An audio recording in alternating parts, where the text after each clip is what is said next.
বন্ধু বান্ধবের কথায় একটা ক্লিনিক দিলাম, লোকজনই তো আসতেছে না। পেশেন্ট যদি না হয় তাহলে এটার ভাড়াটা কিভাবে দিব, কিছুই বুঝতেছি না। আজকে 15টা দিন হয়েছে, কোনো পেশেন্টই পাচ্ছি না। May I come in, sir? Yes, come in.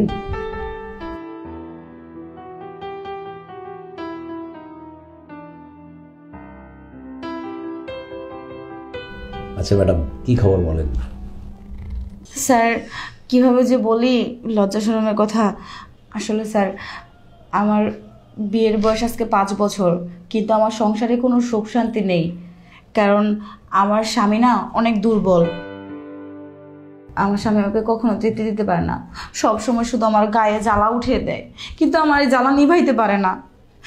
এখন ডাক্তার সাহেব, আপনি যেভাবেই হোক একটা ভালো একটা চিকিৎসা দিন, যেন আমার স্বামীর মেশিনটা বড় হয় আর সোজাও হয়, যেন আমার জ্বালা মিঠাইতে পারে।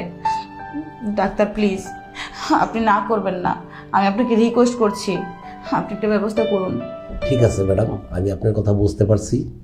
আপনি ভালো জায়গায় আছেন, ভালো ডাক্তারের কাছে আছেন। আমরা সুন্দরী চিকিৎসা করে থাকি, এই রোগেরই চিকিৎসাটা করি বেশি। তাই ম্যাডাম, যে ডাক্তারের কিছু নিয়ম কারণ আছে, সেটা আপনার মেনে চলতে হবে। দেখো, তোমাকে আমার খুব পছন্দ হয়েছে, আর তোমার হাতটা ধরে খুব শান্তি পাইছি। আমি তোমাকে সুন্দর মতন চিকিৎসা করবো, বুঝছো? ডাক্তার, আপনি কি চিকিৎসা দিবেন না দিবেন তা তো আমি জানি না, তবে আপনার এই হাতের স্পর্শ আমার গায়ে শিহরণ তুলে দিচ্ছে। ডাক্তার, আপনার চিকিৎসা আমার লাগবে না, আপনি আমার এই গায়ের ঝড় বন্ধ করে দিন। ডাক্তার, আপনি আমার এই জ্বালা মিটিয়ে দিন। ডাক্তার, তাহলে আমার কাছে আসো, আমি তোমাকে ঠান্ডা করে দিচ্ছি। সত্যি বলছেন ডাক্তার? আমি এক্ষুনি আসছি। কি করতে হবে ডাক্তার? বসো, তোমাকে পেয়ে আজকে আমি কত আনন্দিত। অবশ্যই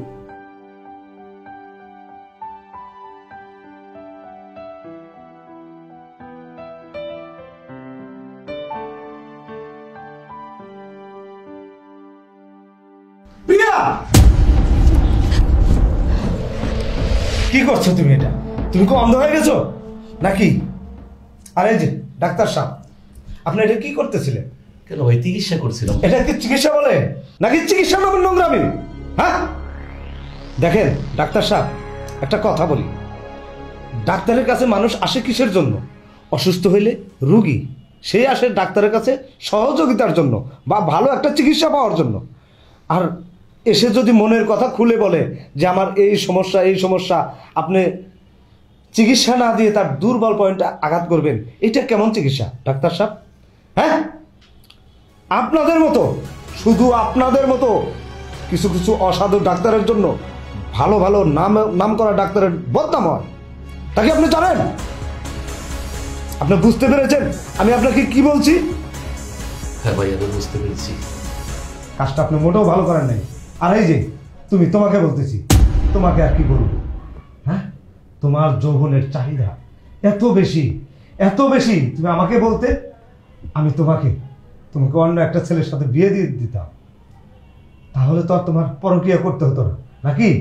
চুপ করো তুমি, অনেক বলেছো। তোমাকে কতবার বলেছি আমি যে ডাক্তারের কাছে যাও, ডাক্তারের কাছে গিয়ে ভালো একটা ডাক্তার দেখে নিজের চিকিৎসা করাও। কখনো ডাক্তার দেখাইছো? কখনো ডাক্তার দেখাও নাই। আর আজকে যদি ভালো একটা ডাক্তার দেখাইতা, তাহলে আমার এখানে এসে পরক্রিয়া করতেও হতো না। আবার বড় বড় কথা বলছো তুমি। আচ্ছা ঠিক আছে, তুমি ঠিকই বলেছো, ভুল তো আমি করেছি। আমি যদি সময় মতো ডাক্তারের চিকিৎসা নিতাম, তাহলে আজ এই ভুল হতো না। চলো এখান থেকে। আমি আজই ভালো একটা ডাক্তারের কাছে যাব, আমাকে ট্রিটমেন্ট করাবো, নিজের ট্রিটমেন্ট করে আমার রোগটা আমি সারাবো। আসো। সত্যি বলছো তুমি ভালো ডাক্তার দেখাবে? আমাদের মতন অসৎ কিছু ডাক্তারের কারণে আজকের বড় বড় ডাক্তারদের মান ইজ্জত সম্মান আজকে হানি হচ্ছে। কারণ আমরা যদি এই খারাপ কাজগুলির থেকে বিরতি থাকতাম, আজকে বড় বড় ডাক্তাররা মাথা উঁচু করে আজকে সুন্দর মতো তারা চিকিৎসা করতে পারে, তাদের সম্মান থাকতো, ইজ্জত থাকতো। আজকে ছোট ছোট ডাক্তাররা আমরা আজকে সেই বড় ডাক্তারদের মান, ইজ্জত, সম্মান দূরের সাথে মিশিয়ে দিয়েছি। আচ্ছা, ডাক্তারকে কি বিশ্বাস করে না ভাই? আপনারা এই ভুল করবেন না। এই সব ডাক্তারের কাছে কখনো রোগী নিয়ে যাবেন না। সে হলে আপনারা সঠিক চিকিৎসা পাবে না। আপনার বড় ডাক্তার দেখাইবেন, ভালো ডাক্তার দেখাবেন, সম্মান পাবেন, ইজ্জত পাবেন, রোগী সুস্থ হবে। আমাদেরকে মাফ করে দিন ভাই, আমাদেরকে মাফ করে দিন।